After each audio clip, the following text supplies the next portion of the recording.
This podcast is brought to you by Empor.top, the stories of top companies. Disclaimer: this AI-generated content is for informational purposes only and should not be considered as investment advice. If you like our podcasts, please subscribe on Apple Podcasts, Spotify, or your favorite podcast player, and don't forget to follow us on X at Empor.top. Find thousands of stories of top companies on our website, Empor.top. Science Applications International Corporation, SAIC, Engineering the Invisible War. There is a company headquartered in Reston, Virginia, that pulls in more than $7 billion a year in revenue. Its engineers sit inside some of the most sensitive facilities in the United States government. Its software runs on classified networks that most Americans will never hear about. Its employees hold security clearances that take the better part of a year to obtain. And yet, if you walked down any street in America and asked 100 people whether they had heard of SAIC, you would be lucky to find one who had. That anonymity is not an accident. It is a feature of the business. Science Applications International Corporation is one of the Pentagon's most trusted partners, a company woven so deeply into the fabric of American national security that its work is, almost by design, invisible. It modernizes the information technology that the Air Force uses to fly missions. It builds the ground systems that connect satellites to warfighters. It architects the cybersecurity frameworks that protect the intelligence community from adversaries who never sleep. And it does all of this in near total obscurity, its name appearing in procurement databases and defense trade publications, rather than on the front page of the Wall Street Journal. The paradox of SAIC is that its obscurity is both its greatest strength and its most persistent challenge. The company does mission-critical work, the kind where failure is measured not in lost revenue, but in compromised national security. And yet it trades at a discount to flashier government technology companies that have mastered the art of the earnings call narrative. SAIC's story is not the story of a rocket ship startup. It is the story of a small think tank spinoff, founded by a nuclear physicist in 1969 that became one of the largest government contractors in the country, got absorbed into what became LEDOS, and then re-emerged as a separate company that had to figure out what it was all over again. This is a story about the economics of government contracting, an industry where your only customer is the federal government, where every contract eventually comes up for rebid, and where the most valuable asset you own walks out the door every evening with a security badge around its neck. It is a story about the split and merger arbitrage that created and then recreated SAIC, about why boring businesses can be beautiful investments, and about what happens when a company built on the idealism of employee ownership has to grow up and face Wall Street. The key metrics that matter most for tracking SAIC's ongoing performance are two. First, the book-to-bill ratio, which measures the dollar value of new contracts won relative to revenue recognized in a given period. A ratio above 1 means the backlog is growing and future revenue is secured. A ratio below 1 means the company is burning through its pipeline faster than it can replenish it.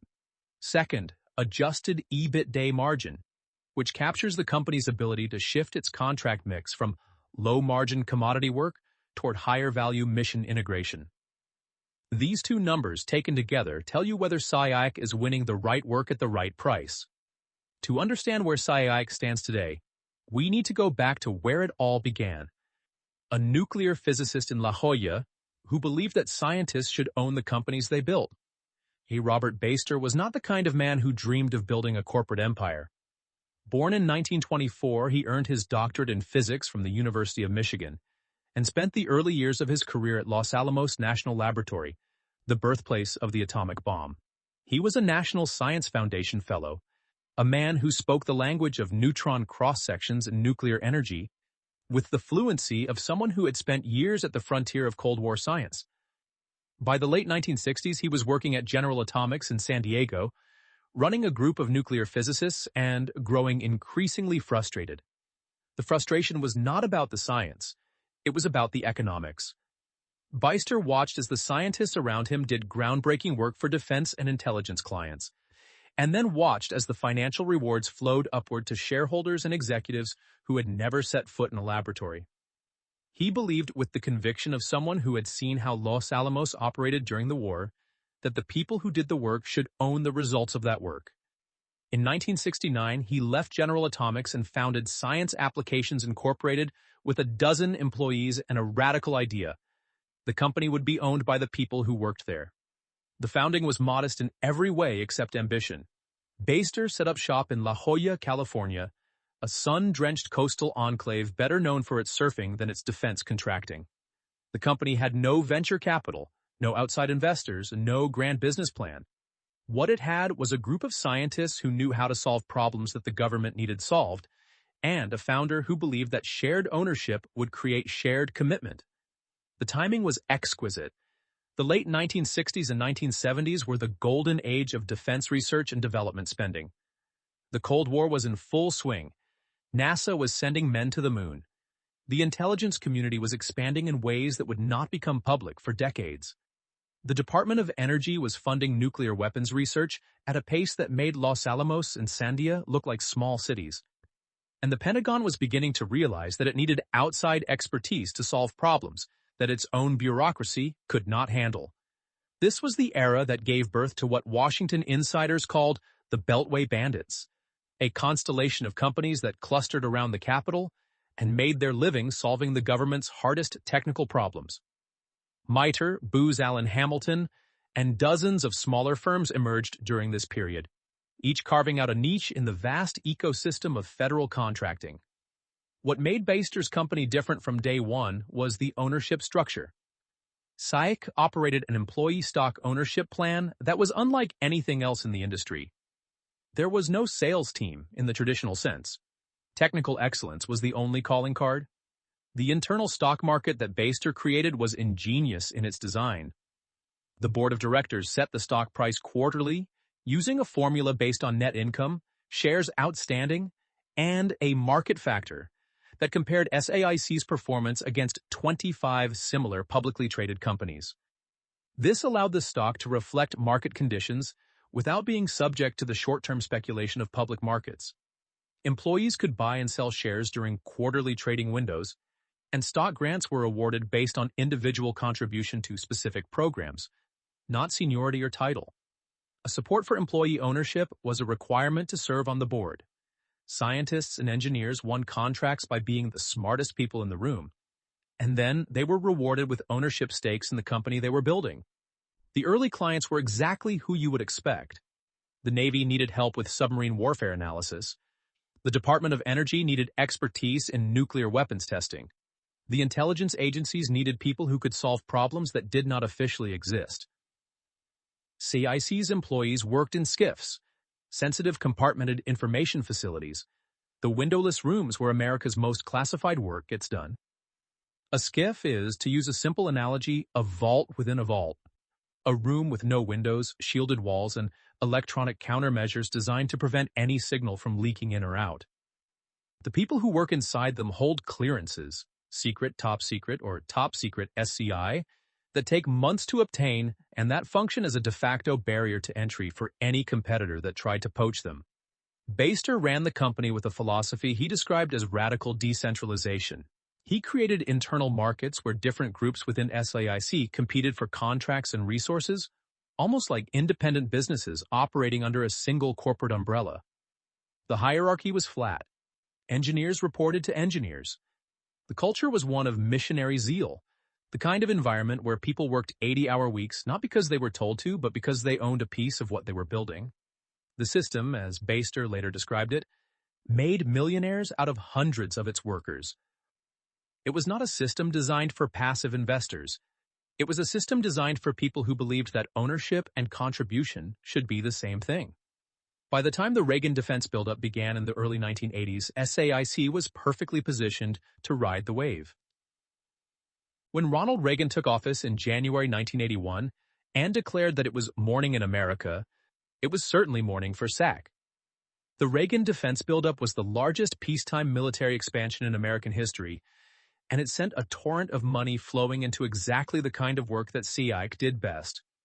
The defense budget rose from roughly $144 billion in fiscal year 1980 to more than $300 billion by fiscal year 1989, and the contractors who could solve the Pentagon's most complex technical problems grew alongside it.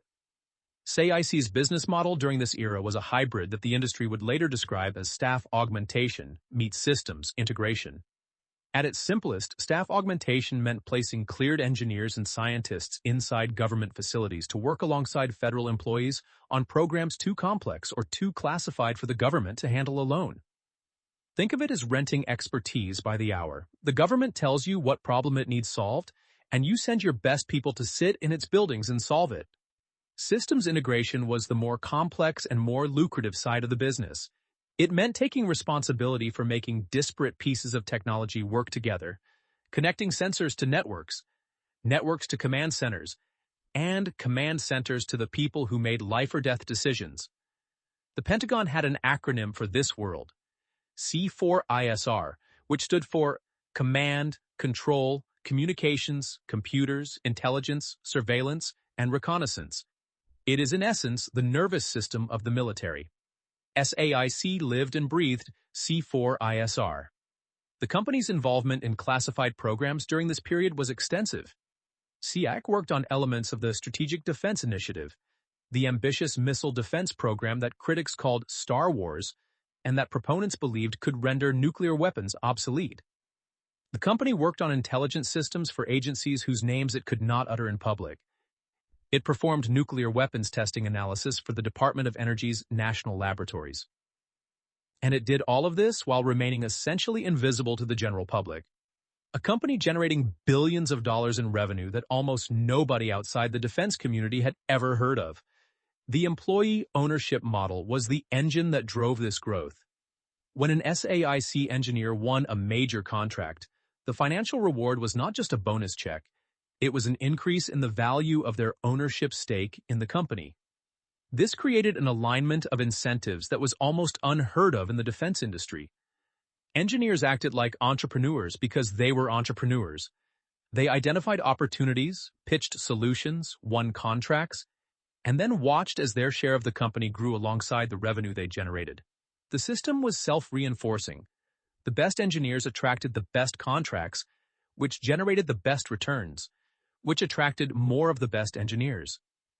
By the late 1990s, the system had made hundreds of SAIC employees millionaires. The geographic footprint expanded during this period from San Diego, where Baster had founded the company, to the Washington, D.C. corridor, where the customers were. SAIC established a major presence in Northern Virginia, within commuting distance of the Pentagon, the intelligence agencies in McLean, and the civilian agencies scattered across the capital region. The move was driven by proximity economics. In government contracting, relationships are everything, and relationships require physical presence. You cannot build trust with a program manager over email. You build it by showing up at their building day after day, year after year, until you understand their mission better than they do themselves. By the time the company crossed $2 billion in annual revenue still as a private company, it had become one of the largest employee-owned enterprises in the United States.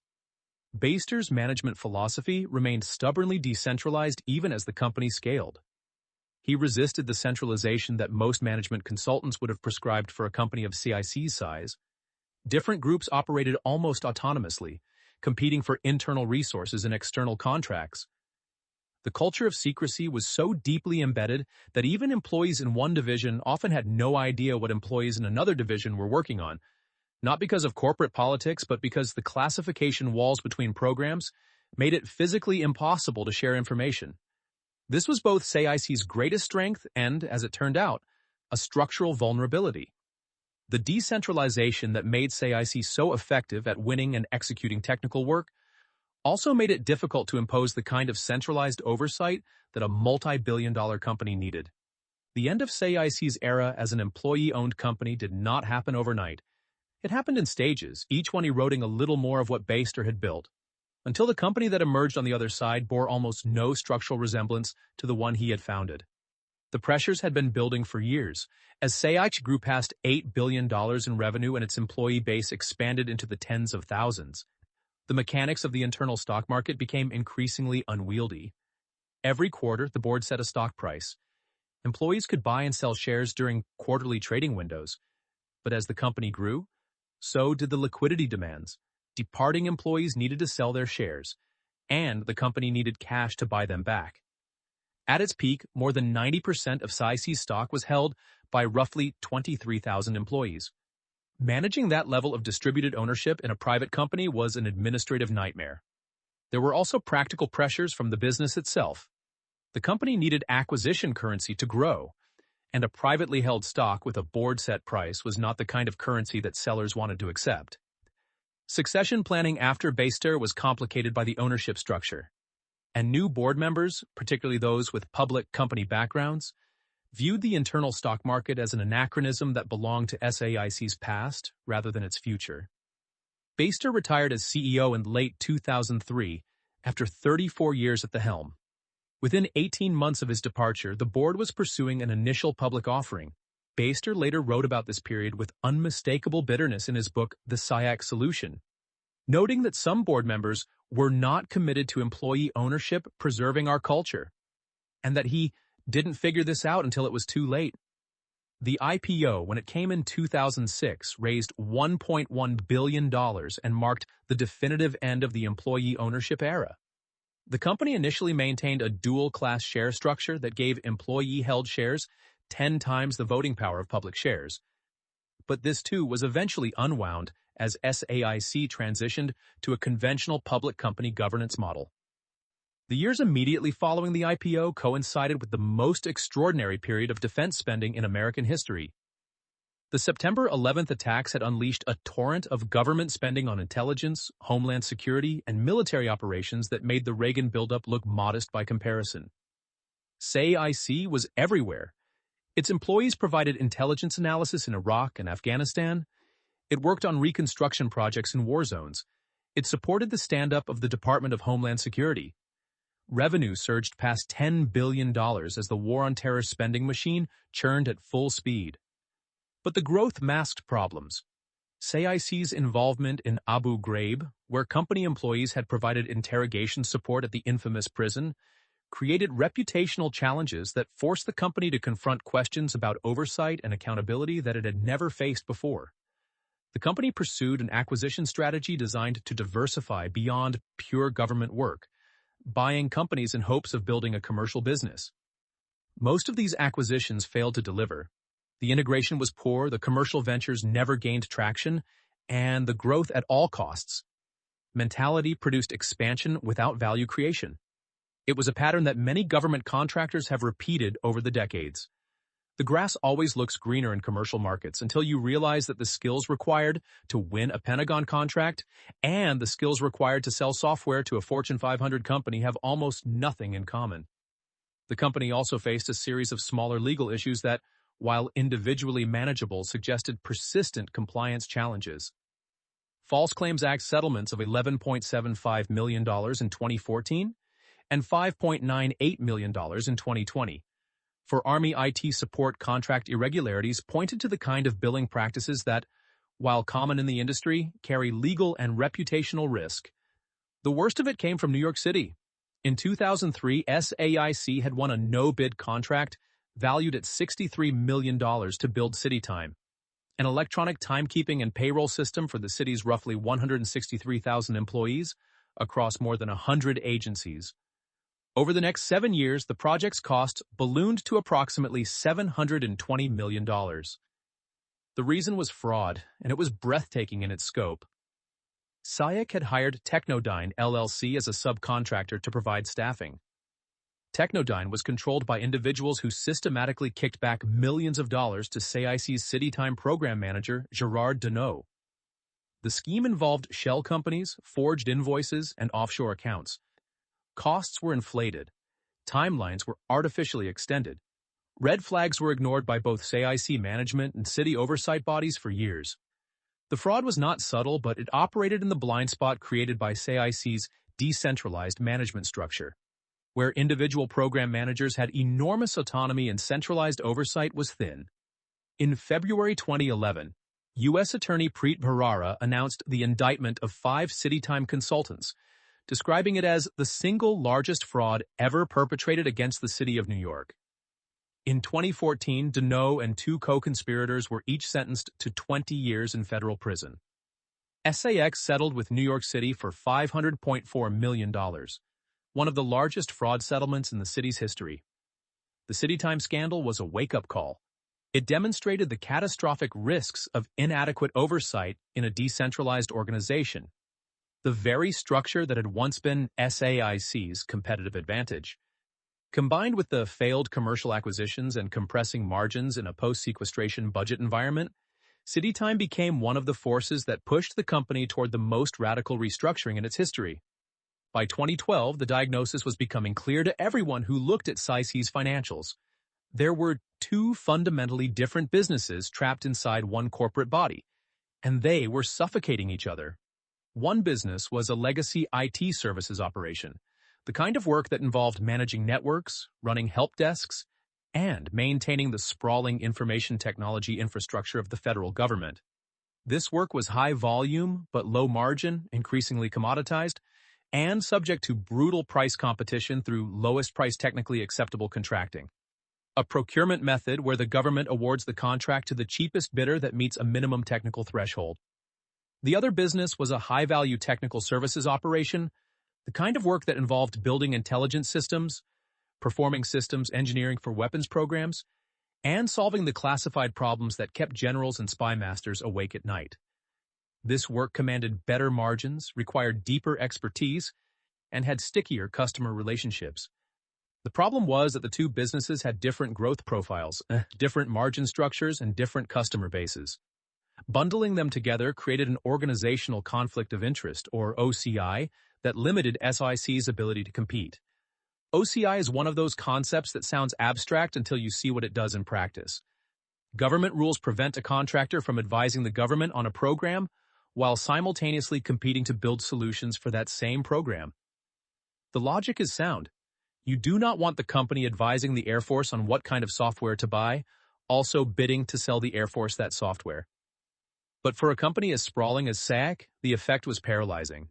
The company was constantly tripping over OCI restrictions, unable to bid on work because a different division was already advising the customer. Activist investors saw the opportunity before management did. The strategic review that followed led to a conclusion that seemed radical at the time. Split the company in two. The mechanics of the split, executed on September 27, 2013, were elegant in their financial engineering. The transaction used a reverse Morris trust structure, a mechanism that, in simple terms, allows a company to split into two pieces without either piece having to pay taxes on the separation. It is the corporate equivalent of dividing a house between two siblings without either sibling having to pay capital gains on their share. The larger entity, which inherited most of the original SAIC's national security and capability development work, took the name Leidos and was led by former Air Force Chief of Staff John P. Jumper. The smaller entity, focused on direct government support and technical services, kept the SAIC name and was led by Tony-Moraco, a long-tenured company executive who had been instrumental in the government services business. Leidos emerged as the larger company, taking the lion's share of the debt.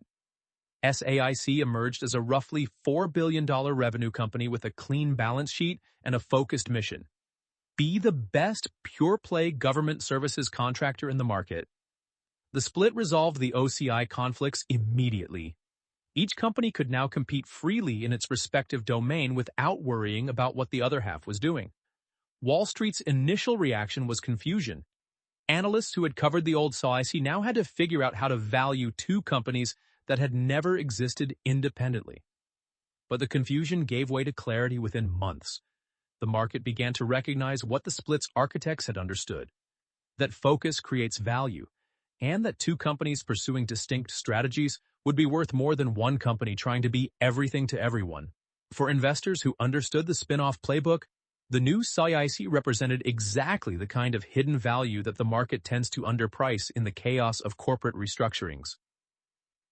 Tony-Moraco inherited a company that was simultaneously liberated and vulnerable. The new SAIC had focus, a clean balance sheet, and freedom from OCI conflicts. It also had $4 billion in revenue, secular headwinds from sequestration, and the challenge of defining itself as something more than the leftover piece of a corporate breakup. The timing could not have been worse. The Budget Control Act of 2011 had triggered sequestration beginning on March 1, 2013, just months before the split. Defense accounts absorbed a 5.6% cut that year, with the pain falling disproportionately on contractors. 80% of sequestration cuts landed on industry because the Pentagon exempted military and civilian pay, benefits, and insurance. The remaining half of the defense budget, essentially all of it contracts, bore the full weight of the reductions. Every government services contractor in America was facing revenue declines, and the newly independent SAIC was no exception. Moraco's response was counterintuitive but strategically sound. Rather than chasing revenue growth in a shrinking market, he focused on margins and operational excellence. The company tightened its belt, improved its contract execution, and began the slow work of shifting its business mix from commodity staff augmentation toward higher-value solutions work. The difference between staff augmentation and solutions work is crucial to understanding SAIC's transformation. Staff augmentation is essentially renting bodies.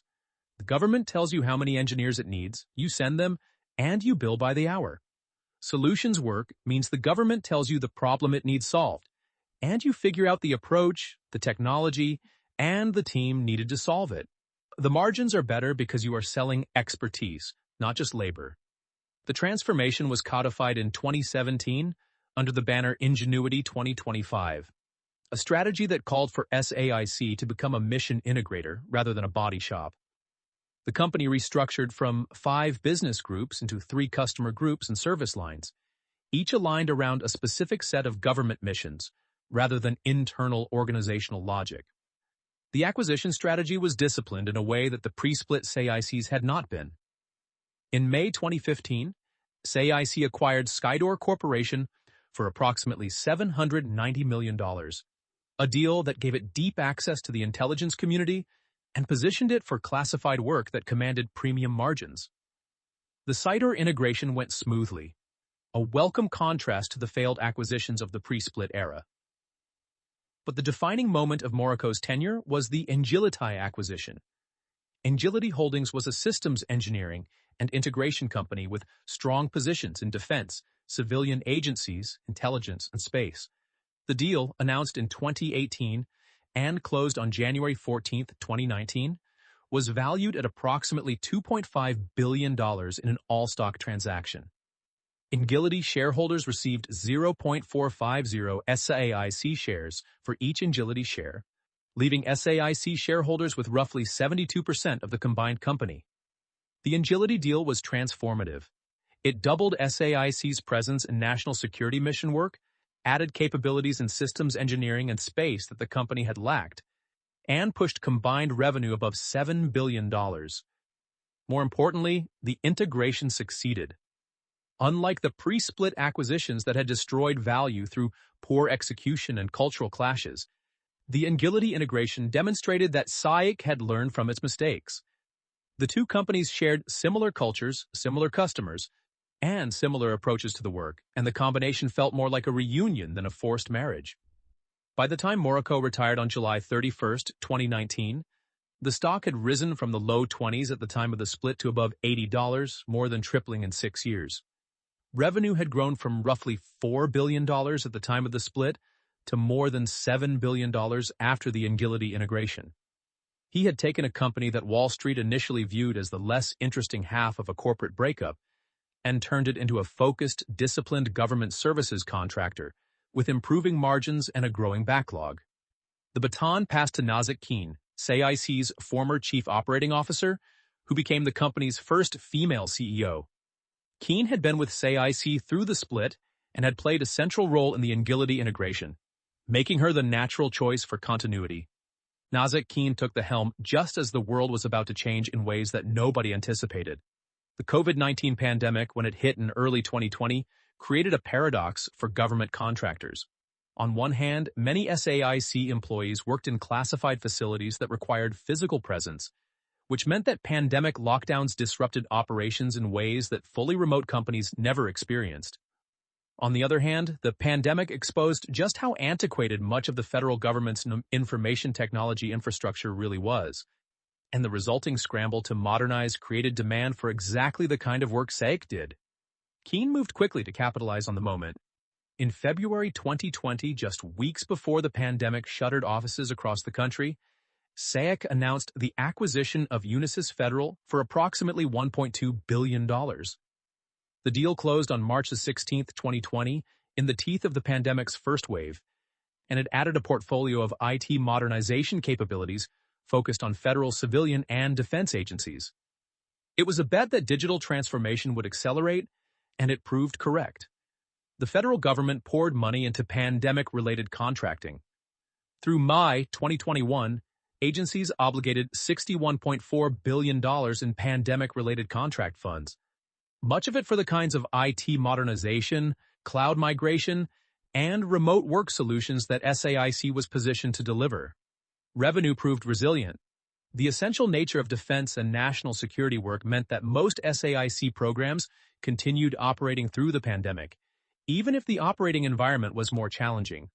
The pandemic had exposed a truth that the defense establishment had long understood but never prioritized.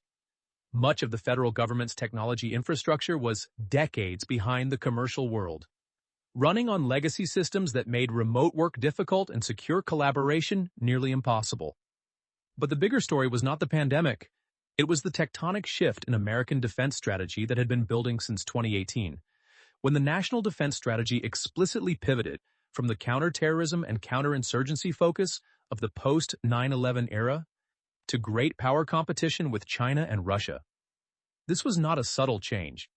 It was a wholesale reorientation of the Pentagon's priorities away from hunting insurgents in Middle Eastern deserts and toward preparing for potential conflicts with near-peer adversaries who possessed advanced missile systems, sophisticated cyber capabilities, and anti-satellite weapons. For SAIC, the great power competition pivot opened new markets and reinforced existing ones.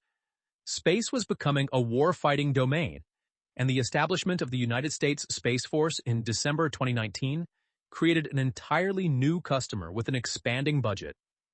The fiscal year 2026 defense budget request allocated roughly $40 billion to space, a more than 30% jump from the prior year and the fastest-growing major category in the Pentagon's budget. The centerpiece of the administration's space ambitions was Golden Dome, a comprehensive, multi-layered, space-integrated missile defense system targeted for full operational capability by 2028. SAC won a $444 million DTAM contract from the Space Force's Space Systems Command, a 5-year agreement to modernize space launch range instrumentation at Cape Canaveral and Vandenberg. It won a $55 million contract from the Space Development Agency for the Proliferated Warfighter Space Architecture Program.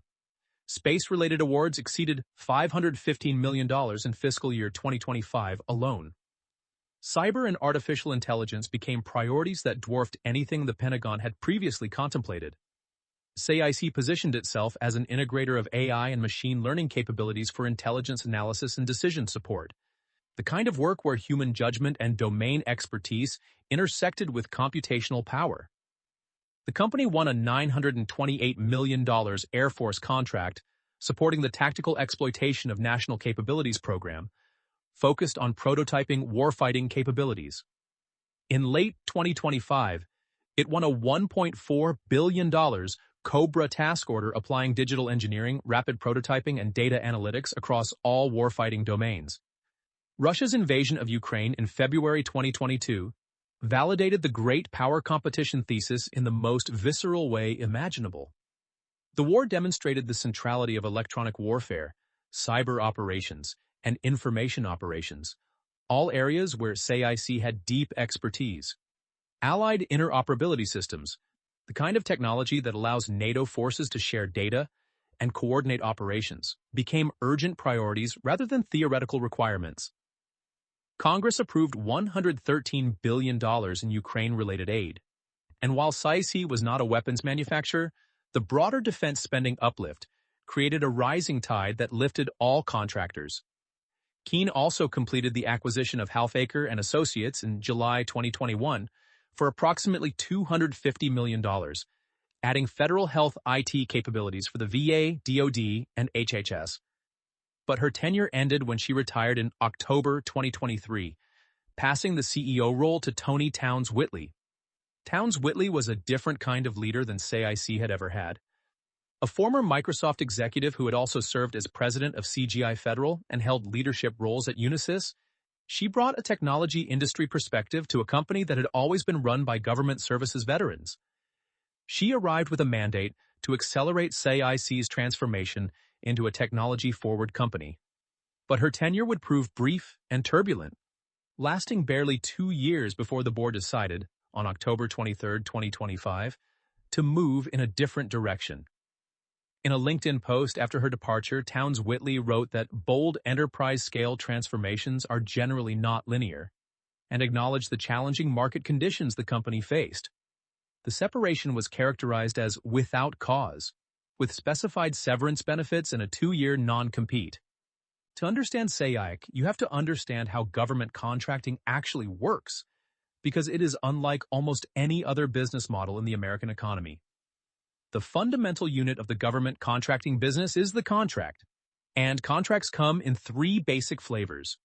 Cost-plus contracts reimburse the contractor for allowable costs and then add a fee on top, typically a fixed fee or an award fee tied to performance.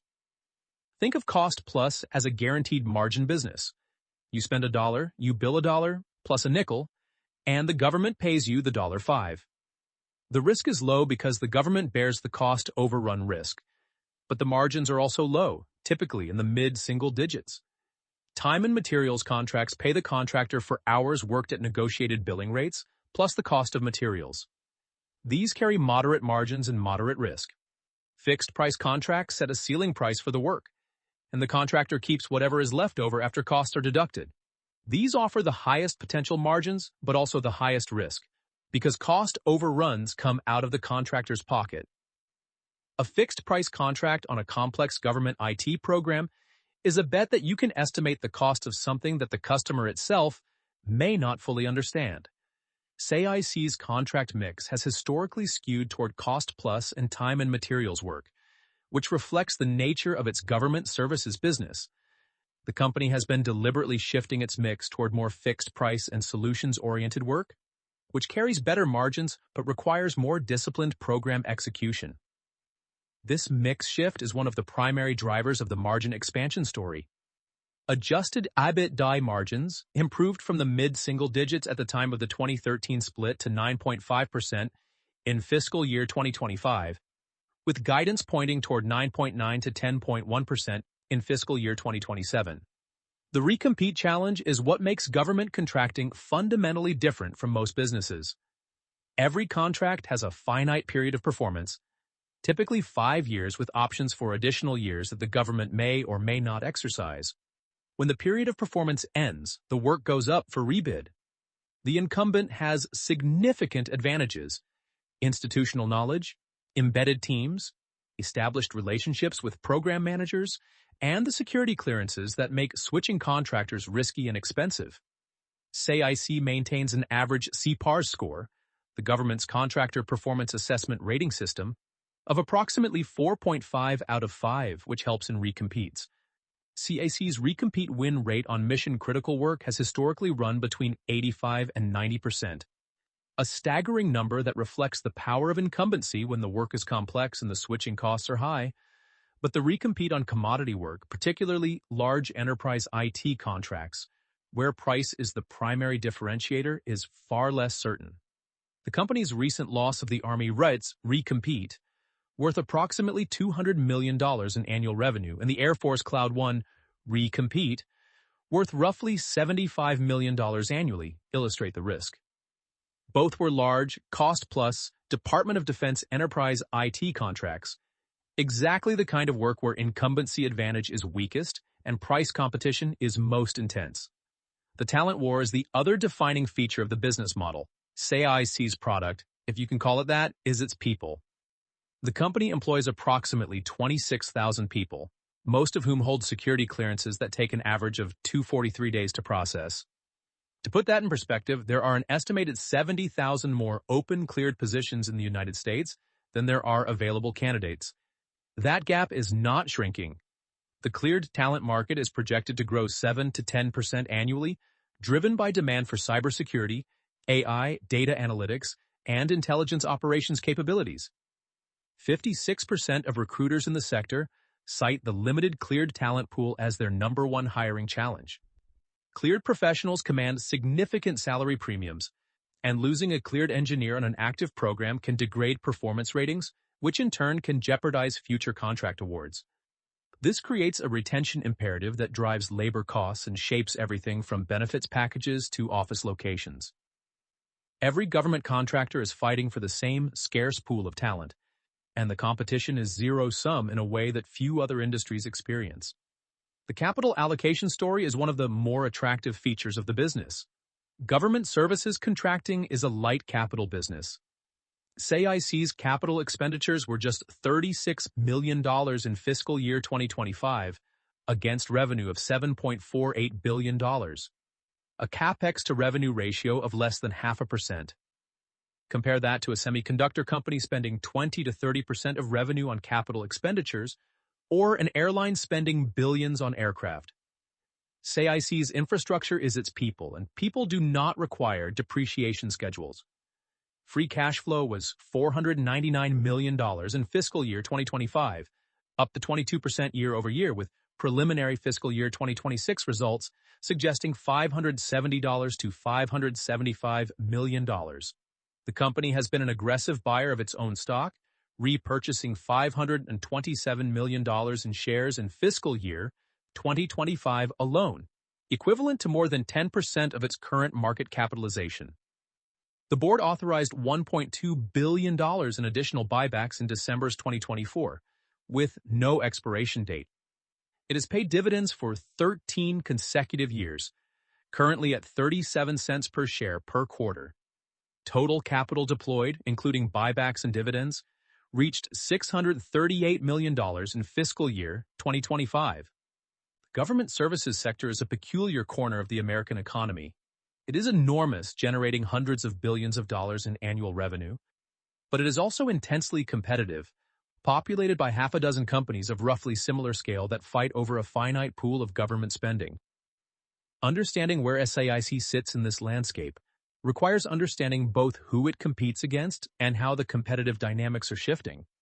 The most direct comparison is Leidos, which is also the most uncomfortable one.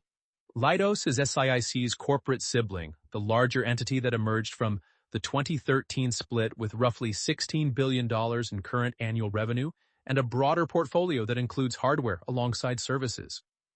Leidos took the original SAIC's name and DNA and built something bigger, while the new SAIC had to reinvent itself from scratch. The two companies compete on many of the same contracts, but Leidos operates at a scale that allows it to prime larger programs. The relationship is something like watching siblings who grew up in the same house but chose very different careers. Booz Allen Hamilton, with annual revenue of roughly $11 billion, is the gold standard for government consulting and analytics. Booz Allen has positioned itself as the largest AI supplier to the U.S. government, generating approximately $800 million in AI-related revenue in fiscal year 2025 and maintaining a backlog of $38 billion. It trades at a premium valuation, north of 20 times earnings, that reflects the market's belief in its AI and analytics positioning.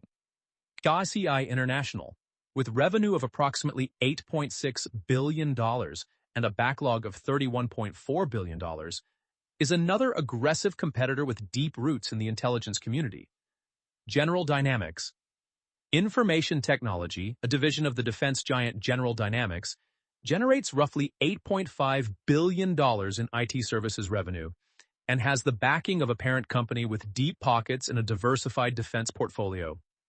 Parsons Corporation, at $5 to $6 billion in revenue, competes in defense and infrastructure digital engineering. Mantech, which Carlyle Group acquired and took private in 2022 for approximately $4.2 billion, now operates as Arcfield with approximately $2.5 billion in revenue focused on cyber and intelligence work. Peraton, also private, generates roughly $7 billion in revenue in intelligence, space, and cyber. The competitive dynamics among these companies are both cooperative and combative. On any given day, SAC might be priming a contract with KCI as a subcontractor, and on the next day the roles might be reversed on a different program. The industry operates on a web of teaming agreements and subcontracting relationships that makes the competitive map far more complex than a simple market share analysis would suggest. The more interesting competitive dynamic, however, is the emergence of what the industry calls the neo-primes. Companies like Palantir Technologies and Anduril Industries, the latter valued at approximately $30.5 billion, are challenging the traditional government contracting model with software-first, product-oriented approaches. Palantir's Foundry and Maven platforms and Anduril's autonomous systems represent a fundamentally different way of selling to the government. Build a product, demonstrate its value, and then scale it across agencies, rather than embedding teams of cleared engineers to provide services on a contract-by-contract basis. The neo-primes compete most directly for new technology programs, rather than the sustaining operations and maintenance work that forms the backbone of SAIC's revenue. But the threat is real and growing. Executive orders in 2025 emphasized commercially available technologies, potentially favoring product companies over traditional services integrators.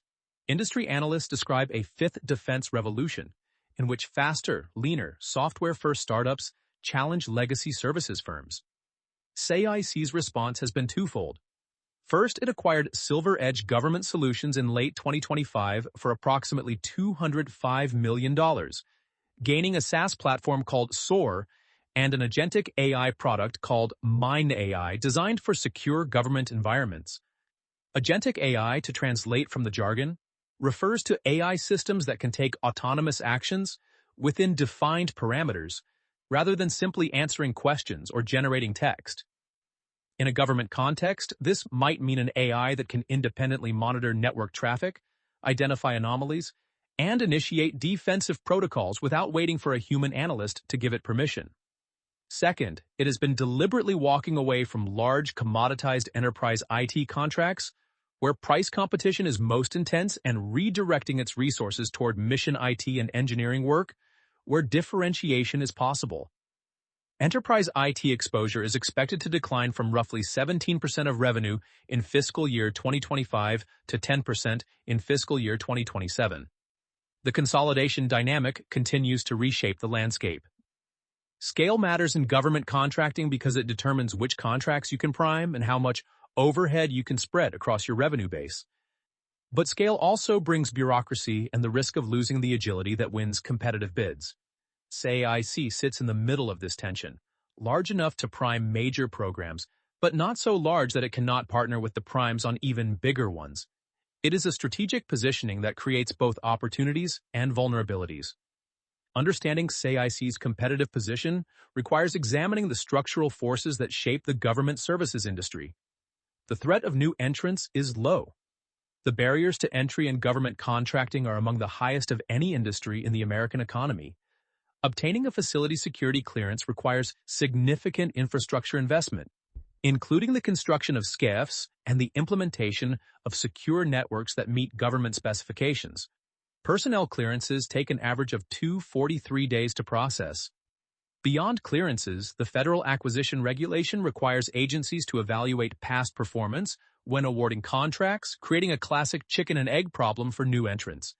You cannot win contracts without past performance, and you cannot build past performance without contracts. Congress has actively reinforced these barriers. The fiscal year 2017 and 2018 National Defense Authorization Acts specifically restricted the use of lowest-price technically acceptable contracting for IT services, cybersecurity, systems engineering, and other knowledge-based professional services. This trend toward best value contracting favors incumbents who can demonstrate superior technical solutions, not just low prices. SAIC's total backlog of $21.9 billion represents decades of accumulated past performance that no newcomer can replicate quickly. The neo-primes have found wedges into the market through software products that bypass some of these barriers, but for traditional services work, the moat remains deep. The bargaining power of the buyer is high, and this is the structural challenge at the heart of the business. The United States government is SAIC's only meaningful customer, accounting for approximately 97% of revenue. The Department of Defense alone represents roughly 52%, with the DoD and intelligence community combined accounting for about 75%. This is a textbook monopsony. One buyer with enormous leverage over pricing, contract terms, and payment schedules. The government can unilaterally exercise termination for convenience clauses, freeze spending through continuing resolutions, and shut down entirely during budget disputes. SAIC lost approximately $10 million per week in revenue during the 35-day government shutdown of 2018 to 2019. Unlike government employees, contractor employees do not receive back pay, and payment delays can persist more than 30 days after the government reopens. The Department of Government Efficiency has introduced additional uncertainty. DOGE reviewed over 400,000 open contracts in early to mid-2025, terminating or adjusting 390 of them. While SAIC reported minimal direct financial impact, the operational effects were real. Procurement delays pushing expected contract awards from fiscal year 2026 into fiscal year 2027. High turnover of federal procurement personnel, and elongated decision cycles across agencies. What partially offsets this power is the government's own dependency on contractors. The cleared workforce shortage means the Pentagon cannot easily insource the work it contracts out. Government pay scales are often uncompetitive for top technical talent, and the hiring process is too slow to absorb large workforces quickly. Mission criticality also provides balance. When a contractor is running a system that affects national security, the government is reluctant to switch providers midstream regardless of its theoretical leverage. Supplier power is moderate to high, driven almost entirely by the scarcity of cleared talent. 56% of recruiters cite the limited cleared talent pool as their top hiring challenge. Cleared professionals command significant salary premiums, and the competition for cleared cyber, AI, and software engineers is particularly intense. SAIC competes for talent against every other company in the sector, plus the intelligence agencies themselves. Labor cost inflation is a persistent headwind, though cost-plus contract structures allow some of this inflation to be passed through to the customer. The threat of substitutes is low to moderate. The government could theoretically insource more work. And indeed, the Pentagon brought roughly 17,000 contractor positions in-house in 2010 alone. But practical constraints, including uncompetitive pay, slow hiring processes, and limited management capacity, make large-scale insourcing difficult. Cloud platforms and AI automation are creating substitution risk for routine IT tasks, which is precisely why SAIC is pivoting away from enterprise IT and toward mission-critical work where human judgment and domain expertise are less easily automated. Industry rivalry is high. 6 to 8 well-capitalized competitors of similar scale fight over limited budget growth. Recompete cycles ensure regular competitive pressure, and the commoditized end of the market sees particularly intense price competition. Win rates on new business typically run between 30 and 50%, meaning that for every contract SAIC wins, it loses one or two others. Hamilton-Helmer's 7 Powers framework offers additional insight. SAIC's strongest power is switching costs. Embedded teams with institutional knowledge, security clearances, and deep relationships with program managers create significant friction for any government customer considering a change. The company's recompete win rate of 85 to 90% on non-enterprise IT work reflects this advantage. Process power is also strong.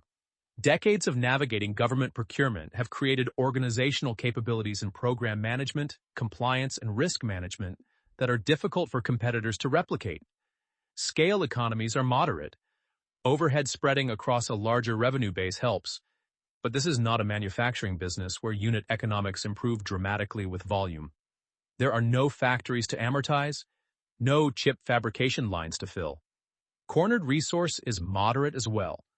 The cleared workforce with domain expertise is scarce and valuable, but not truly cornered, as competitors can and do poach. The relationships that SAIC's program managers have with their government counterparts are valuable, but they are personal rather than institutional, and they walk out the door when an employee leaves. Network economies, counter-positioning, and branding are weak to non-existent in this context. Government buying decisions are formal, process-driven evaluations rather than brand-driven choices. The overall assessment is that SAIC occupies a position with moderate to strong moats in its core domains. The company generates solid returns protected by high barriers to entry and meaningful switching costs. But the monopsony customer structure and constant recompete dynamics impose a ceiling on growth potential that more structurally advantaged businesses do not face. The bull case for SAIC begins with the macro environment, and the macro environment has rarely been more favorable for defense contractors. The fiscal year 2026 defense budget request crossed $1 trillion for the first time in American history, a 13% increase over fiscal year 2025 enacted levels. Spending on space surged more than 30%. Cyber spending reached $15.1 billion. AI and autonomy received $13.4 billion. The first year with a dedicated, separate budget line for these capabilities. These are exactly the domains where SAIC has been investing through acquisitions and organic capability development. The Great Power Competition framework that drives this spending has bipartisan support and is unlikely to reverse regardless of which party controls Washington. The margin expansion story is real and measurable. SAIC's adjusted EBITDA margin has improved from the mid-single digits at the time of the 2013 split to 9.5% in fiscal year 2025, with guidance pointing toward 9.9 to 10.1% in fiscal year 2027. The deliberate walkaway from low-margin enterprise IT work is painful in the short term, reducing revenue by an estimated 2 to 4% organically, but it concentrates the remaining portfolio on higher-value mission integration work that commands better economics. Free cash flow generation is strong and improving. Preliminary fiscal year 2026. Free cash flow of $570 to $575 million on a market capitalization of roughly $4 to $4.6 billion implies a free cash flow yield of 12 to 13%. The company is using that cash to buy back shares aggressively, with a $1.2 billion authorization providing substantial support, and to pay dividends that it has maintained for 13 consecutive years. The valuation argument is straightforward. SAIC trades at roughly 10 to 11 times forward earnings and 8 to 9 times EV/EBITDA, a significant discount to peers like Booz Allen Hamilton at more than 20 times earnings and CACI at 18 to 20 times. The stock sits near its 52-week low of $84.19, having fallen from an all-time high of $152.61 reached in November 2024.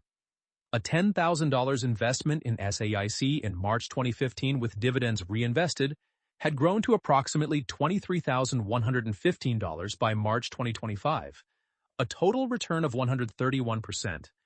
If the revenue trajectory stabilizes and the market gains confidence in the margin expansion story, multiple expansion could drive meaningful returns even without dramatic earnings growth. The bear case is equally compelling. Revenue contraction is not a theoretical risk. It is happening now. Fiscal year 2027, guidance calls for revenue of $7 to $7.2 billion, implying organic decline of 2 to 4%. Driven by the recompete losses and the deliberate runoff of enterprise IT work. When the company announced these numbers on February 11, 2026, the stock fell 10.4% in a single day. The company is asking investors to believe that losing revenue today will create a better business tomorrow. And that is a leap of faith that the market has historically been reluctant to take. Leadership instability is a genuine concern. SAIC has had 3 CEOs in roughly 2 years. Tony-Moraco served from the 2013 split until July 2019. Nazik Keene served from August to 2019 until October 2023. Tony Towns-Whitley was removed without cause on October 23, 2025, after barely 2 years in the role, with the board stating that it wanted the company to move in a different direction. Jim Reagan served as interim CEO from that date and was appointed permanent CEO effective February 17, 2026. Reagan has been on the SAIC board since January 2023 and brings nearly 40 years of government services experience, including a stint as CFO of Leidos. But anytime a board cycles through leaders this quickly, it raises questions about strategic direction and organizational stability. A November 2025 organizational restructuring from 5 business groups into 3 brought what Washington Technology described as a wave of senior executive departures, adding to the perception of disruption. The Doge factor introduces uncertainty that is difficult to model. While SAIC reported minimal direct profit and loss impact from Doge in fiscal year 2026, the operational effects are real: procurement delays, elongated decision cycles, high turnover of federal procurement personnel, and a general atmosphere of uncertainty that makes government buyers cautious about committing to new programs. If Doge-driven efficiency reviews lead to sustained budget pressure on government services contracting, the impact could be significant. Technology disruption from the neo-primes is a slow-moving but potentially structural threat. Palantir and Anduril are building product-based businesses that could eventually displace services revenue in AI, analytics, and autonomy. SAIC's Silver Edge acquisition is a hedge against this risk, but a $205 million acquisition of a small AI company is not the kind of move that fundamentally changes a $7 billion company's competitive position. The honest assessment is that SAIC is a business caught between two narratives.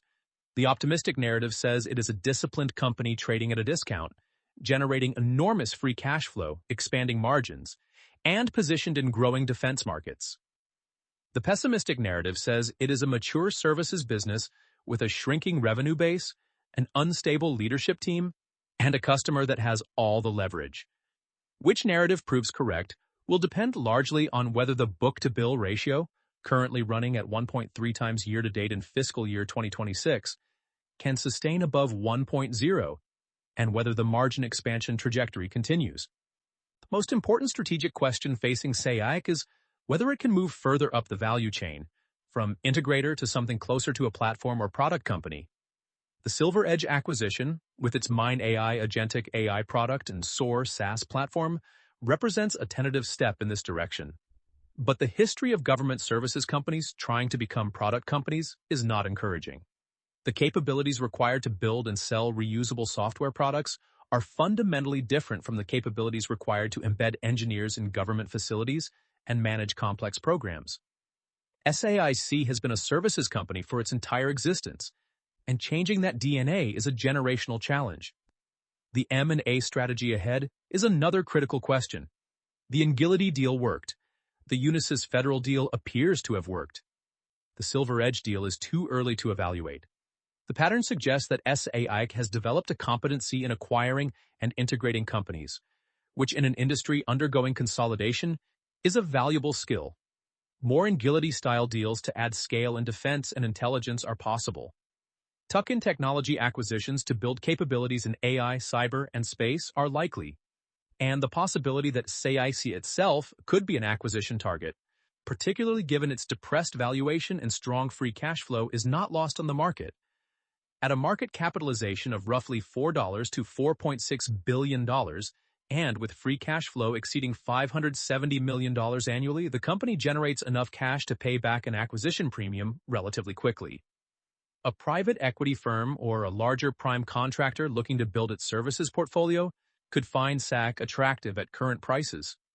The question of commercial diversification looms again, as it does periodically for every government contractor.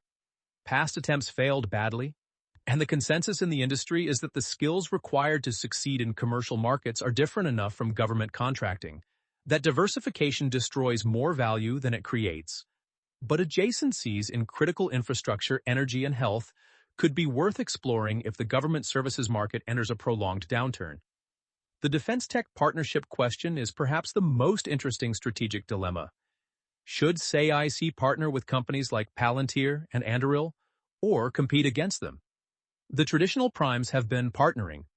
Lockheed Martin works with Palantir on various programs, and Northrop Grumman has explored relationships with defense tech startups. SAIC's integration capabilities could complement the neo-primes' product capabilities in ways that create value for both parties. Alternatively, SAIC could try to build competing capabilities internally. Though the track record of large services companies competing against nimble software-native startups is not inspiring.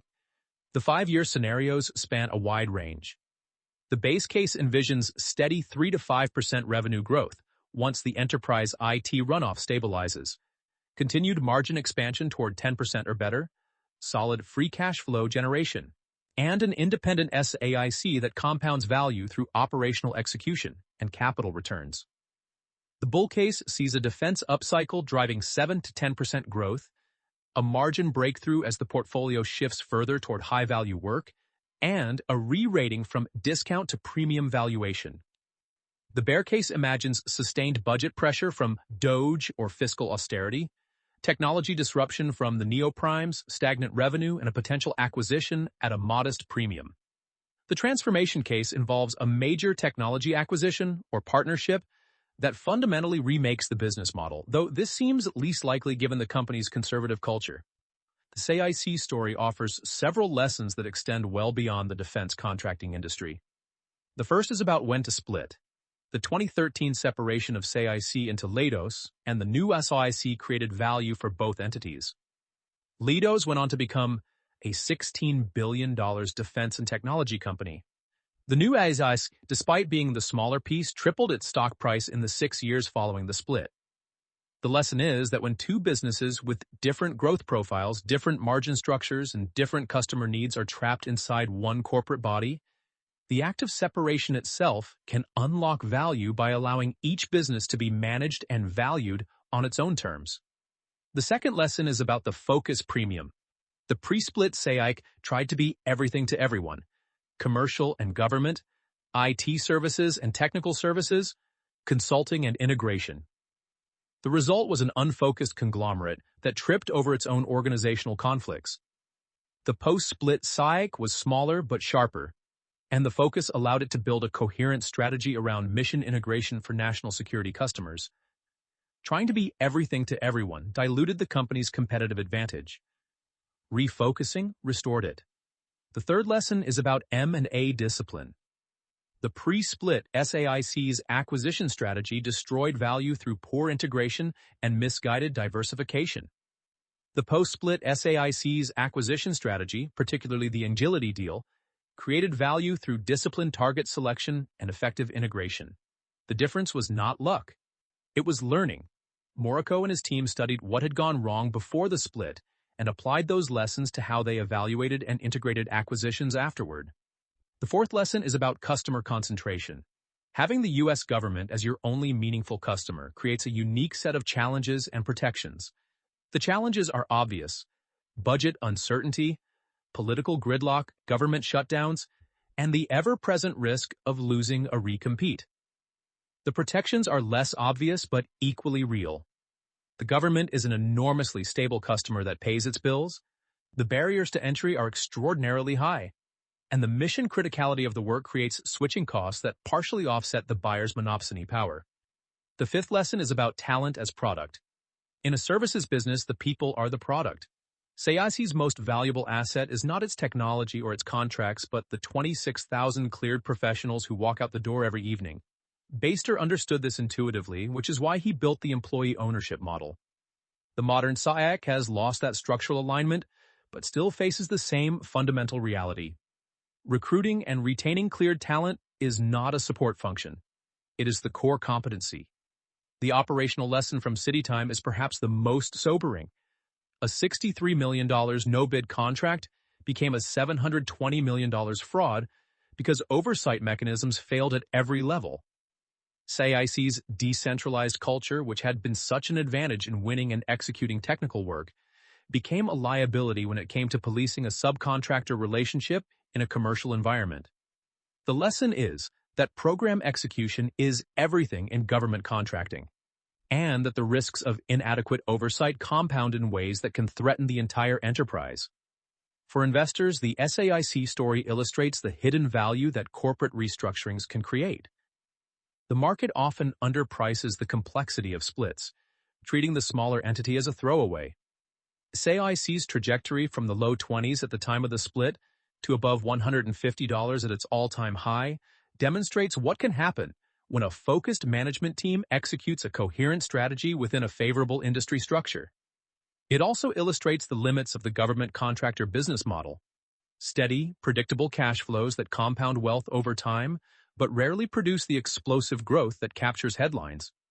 SAIC stands today at a crossroads that feels both familiar and new.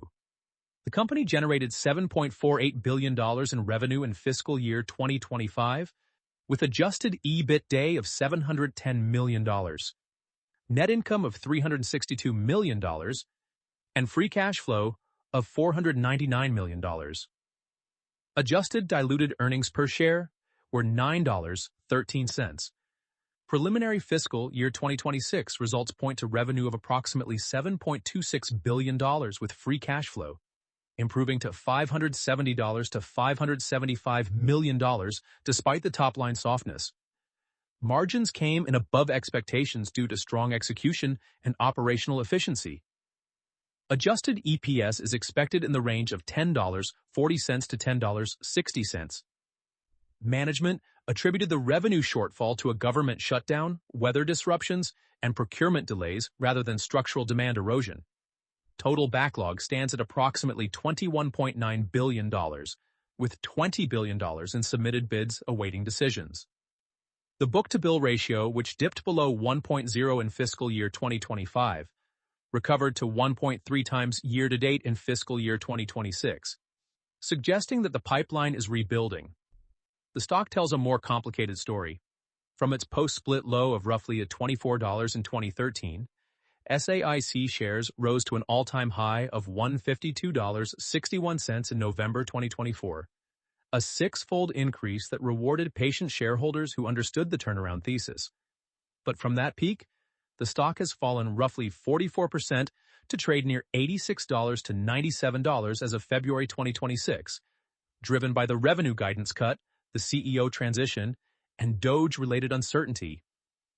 The decline has been more severe than what peers like Booz Allen and SAIC experienced over the same period, reflecting the market's specific concerns about SAIC's revenue trajectory and leadership stability. The current price implies a trailing PE of roughly 10 to 13 times and a free cash flow yield of 12 to 13%, metrics that look either cheap or justified depending on your view of the revenue trajectory. The CEO transition is the most immediate source of uncertainty.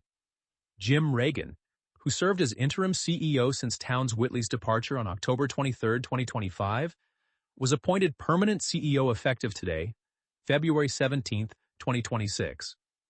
Reagan brings nearly 40 years of government services experience and the credibility of having served as CFO of Leidos. In November 2025, the company consolidated from 5 business groups into 3: Army, Navy, Air Force, Space, and Intelligence and Civilian. The reorganization brought a wave of senior executive departures, and Bob Ritchie was named Chief Growth Officer in September 2025, merging the CTO and business development functions. The strategic direction under Reagan appears to be a continuation and acceleration of the pivot away from commodity enterprise IT toward higher-value mission integration and technology transformation work. Enterprise IT exposure is expected to decline from 17% of revenue to 10%. Management has been careful to note that not all enterprise IT is alike. Civilian enterprise IT work, typically structured as fixed-price or time and materials contracts, is being retained. It is the large DoD cost-plus enterprise IT contracts, where price competition is fiercest and margins thinnest, that SAIC is deliberately shedding. The Silver Edge acquisition represents the company's most explicit bet on becoming more than a traditional services integrator. Recent contract wins tell a story of a company that can still compete at the highest levels. The $1.8 billion system software, lifecycle engineering contract, the $1.4 billion COBRA task order, a $1.8 billion PRISM, multiple award contract for DoD personnel and readiness infrastructure, and the $928 million Air Force 10-cap contract. These are not commodity IT programs. They are complex, mission-critical engagements that demand deep domain expertise. The invisible giant paradox persists. SAIC does mission-critical work that most Americans will never hear about, in facilities they will never enter, on systems they will never see. Its engineers architect the classified cloud environments where intelligence analysts do their work. Its systems integrators connect satellites to warfighters. Its cybersecurity experts defend networks that adversaries probe around the clock. This work is essential, it is well compensated, and it generates the kind of steady, predictable cash flows that compound over decades. What SAIC has never been able to do, and may never be able to do, is tell its story in a way that captures the imagination of a market that rewards growth narratives over cash flow narratives. Baster's company was built on the premise that technical excellence would speak for itself, that the work was its own advertisement. Half a century later, in a market that seems to value visibility as much as substance, that premise is being tested as never before. For those who want to go deeper into the SAIC story and the government contracting ecosystem, the following resources provide essential context. J. Robert Baster's The SAIC Solution, published in a second edition in 2014, is the founder's own account of building the employee-owned company and his analysis of what went wrong when the board pursued the IPO.